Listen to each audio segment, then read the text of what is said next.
उपन्यास में पहले एक कविता रहती थी। अनगिन से निकलकर एक तारा था। एक तारा अनगिन से बाहर कैसे निकला था।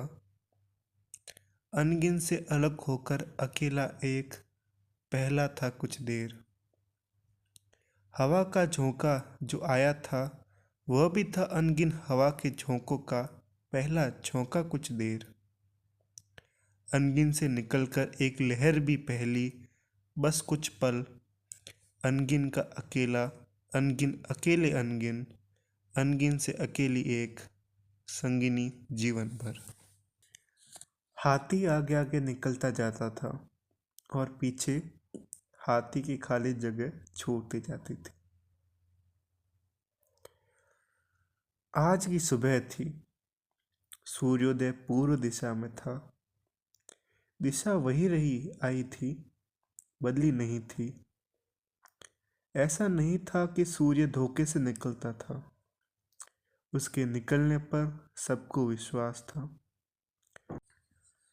किसी दिन सूर्य बादलों में छुपा हुआ निकला होता, पर निकला हुआ जरूर होता था। उसका उदय और अस्त सत्य था। सूर्य के उदय होने के प्रमाण की तरह दिन था और सूर्यास्त के प्रमाण की तरह रात हो जाती थी। अभी रात काली थी। रात के काले में सब काला दिखता था। दिन ऐसा पारदर्शी गोरा था जिसमें जो जिस रंग का था वह रंग साफ दिखता था। रघुवर प्रसाद का रंग काला था।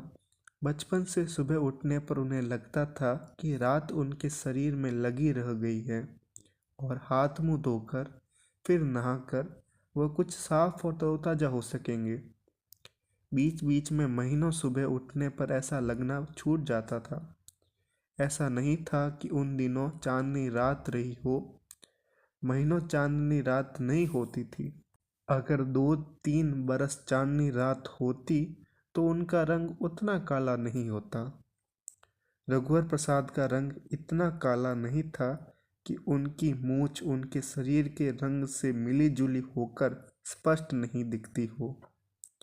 रघुवर प्रसाद 22-23 बरस के थे। काले रंग के बाद भी और भी काली भौं और बड़ी बड़ी काली आंखों के कारण वे सुंदर लगते थे। आज के दिन आज की चिड़ियों की चहचहाट सुनाई दे रही थी। खिड़की से जो पेड़ दिख रहे थे वे आज के पेड़ की तरह दिख रहे थे। आम के पेड़ थे। आम के पेड़ों के बीच वही पुराना नीम का पेड़ आज का पेड़ था। आम के पेड़ों की पत्तियां आज हरी थीं, जैसे सब पेड़ों की थी। आम में बौर आ गई थी। पेड़ बौर से लदे थे। बौर के गंध में सांस खींचने से मन को चक्कर आ जाता था।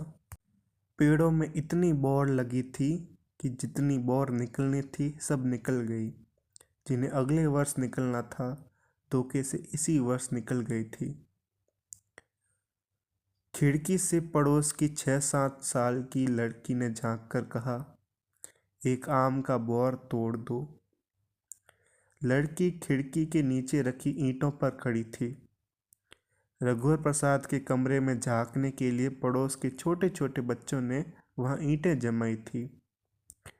वे बहुत छोटे बच्चे थे, तब भी झांक नहीं पाते थे।